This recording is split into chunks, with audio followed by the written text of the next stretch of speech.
আমার মনে হয় স্বরাষ্ট্রমন্ত্রী আইনের ব্যাখ্যা না দিয়ে আইনমন্ত্রী আইনের ব্যাখ্যা দিবেন, স্বরাষ্ট্রমন্ত্রীর এসবে মনোযোগ দেওয়া দরকার। স্বরাষ্ট্রমন্ত্রীর মনোযোগ দেওয়া দরকার। সারা দেশে কোথায় কোথায় সন্ত্রাসীরা রয়েছে সেই সকল সন্ত্রাসীদের তালিকা করে তাদেরকে বিচারের ব্যবস্থা করা দরকার। স্বরাষ্ট্রমন্ত্রীর উচিত নেতাকর্মীরা হত্যার শিকার হয়েছে তাদের বিচারের ব্যবস্থা করা দরকার। আমি এই সংসদের সর্বকনিষ্ঠ এমপি, বাংলাদেশের ইতিহাসের সর্বকনিষ্ঠ এমপি।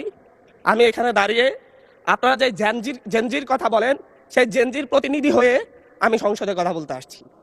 আপনি যদি বলেন যে জেনজিরা কি চাই, আমি বলছি জেনজিরা ৭২-এর সংবিধান আর চাই না। আপনি যদি বলেন জেনজিরা কি চাই, আমি বলতে এসেছি জেনজিরা এটাই চাই, স্বাধীনতার ৩০ বছর পরে জন্ম নিয়ে আমার মতো যারা সন্তানরা রয়েছে তারা এখানে ভোটাধিকার পাই নাই, তার জবাব চাই। আমরা তো স্বাধীন বাংলাদেশের জন্ম নিয়েছি মাননীয় স্পিকার। আমাদের কি ভুল ছিল? আমরা তো নতুন মানচিত্র পেয়েছি, আমরা তো নতুন পতাকা পেয়েছি, আমরা নতুন সীমানা পেয়েছি। আমাদের পূর্বপুরুষরা ১৯৭১ সালে রক্ত দিয়ে আমাদের জন্য একটি নিরাপদ বাংলাদেশ গড়তে চেয়েছেন, কিন্তু আমরা কি সেই নিরাপদ বাংলাদেশ পেয়েছি? আমরা কি সেই নতুন বাংলাদেশ পেয়েছি? আমরা তো সেই নতুন বাংলাদেশ মাননীয় স্পিকার পাই নাই। ৭১-এ ৩০ লক্ষ মানুষ শহীদ হয়েছে, জীবন দিয়েছে, তাদের পরবর্তী সন্তানরা যেন নিরাপদ বাংলাদেশে ভোটাধিকার পায়, যেন রক্ষী বাহিনী না হয়, যেন ভোটাধিকার পায়, যেন আবার দুর্ভিক্ষ না হয়। কিন্তু আমরা কি দেখেছি? আমরা দেখেছি বাংলাদেশে দুর্ভিক্ষ হয়েছে। ১৯৭৩ সালে ভোট চুরি হয়েছে।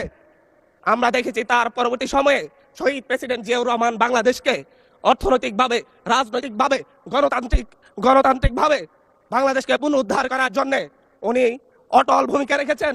আমি এই ইলেকশনে ভোট ডাকাতি দেখেছি, আমার গাড়ি বহরে হামলা করা হয়েছে।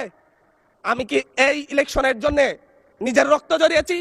আমি আজকে স্বরাষ্ট্রমন্ত্রী আছেন, মাননীয় প্রধানমন্ত্রী আছেন, আমি এখানে প্রশ্ন করি, আমি কি রক্ত জড়িয়েছি? আমরা রক্ত জড়িয়েছি বলে আপনারা আজকে সংসদে প্রধানমন্ত্রী, স্বরাষ্ট্রমন্ত্রী হয়েছেন।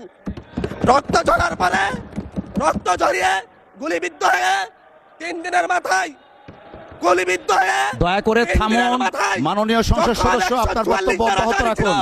১৪৪ ধারার মধ্যে আবার নিজেই গুলিবিদ্ধ পা নিয়ে বের হয়ে গিয়ে সংবাদ সম্মেলন করে বলেছি আমার রাস্তাটা মুনাসিরা প্রদল হতে হবে। আমরা বলেছি নতুন বাংলাদেশ দিব। আমরা নতুন বাংলাদেশ আবার প্রতারণার রাজনীতি দেখতে চাই না, প্রবঞ্চনার রাজনীতি দেখতে চাই না। যেই গণভোটের পক্ষে আমাদের মাননীয় প্রধানমন্ত্রী প্রচারণা চালিয়েছেন, যে আদেশের পক্ষে মাননীয় সরকার দলীয় সংসদ সদস্যরা প্রচারণা চালিয়েছেন, আজকে এখানে সেই কারণে এটা নিয়ে আবার দীর্ঘ আলোচনা হতে হবে।